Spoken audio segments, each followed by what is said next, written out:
Okay. నేను ఈ iPhone 17ని 40 days కంటే ఎక్కువ రోజుల నుంచి యూజ్ చేస్తున్నా. నేను కాన్ఫిడెంట్‌గా చెప్పగలను ఇప్పుడు ఐఫోన్ కొనాలంటే ఇదే బెస్ట్ వాల్యూ ఫోన్. డబ్బులుంటేనేలెండి.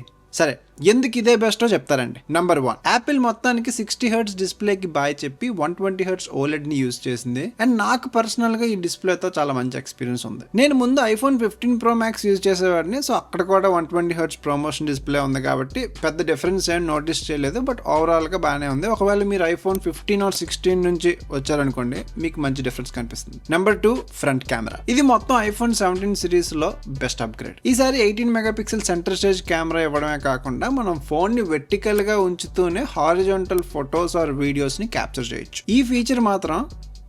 నెంబర్ 3, ఇందులో A19 చిప్ ఉంది. నేను పెద్దగా గేమ్స్ ఆడను, కానీ మీరు ఒకవేళ హెవీ గేమ్స్ ఆడాలన్నా ఈజీగా ఆడుకోవచ్చు. సరిగ్గా చెప్పాలంటే ఆల్మోస్ట్ ప్రో పర్ఫార్మెన్సే ఉంటుంది, జస్ట్ ఒక GPU కోర్ తగ్గుతుంది అంతే. నెంబర్ 4, యాపిల్ ఈ ఇయర్ ఇంకో మంచి పని చేసింది. అదే బేస్ స్టోరేజ్ 256GB ఇవ్వడం. ఇది కూడా బెస్ట్ అప్గ్రేడ్. ఇంకా స్టోరేజ్ లేదు, అది లేదు అని గోలంతా ఉండదు. అండ్ ఫైనల్ గా బ్యాటరీ సైజ్ కూడా లాస్ట్ ఇయర్ తో కంపేర్ చేస్తే కొంచెం ఇంక్రీజ్ చేశారు. నాకు పర్సనల్ గా ఈవినింగ్ కల్లా అరౌండ్ 20% మిగులుతుంది. యావరేజ్ గా 6 to 6.5 hours of screen on time వస్తుంది, which is pretty good. Battery department లో బెస్ట్ అప్గ్రేడ్ ఎక్కడంటే ఈసారి మనం అప్ టు 40 watts వరకు ఫోన్ ని చార్జ్ చేయొచ్చు. సో అది ఐఫోన్ 17 తో నా ఎక్స్పీరియన్స్ ఎలా ఉంది. మీలో ఎవరైనా ఈ ఫోన్ ని యూజ్ చేస్తుంటే మీ ఎక్స్పీరియన్స్ ని కూడా కామెంట్స్ లో చెప్పండి. కొనే వాళ్ళకి యూజ్ అవుతుంది. వెళ్లే ముందు వీడియోని మీ ఫ్రెండ్స్ కి షేర్ చేసి మన పేజ్ ని ఫాలో చేయండి.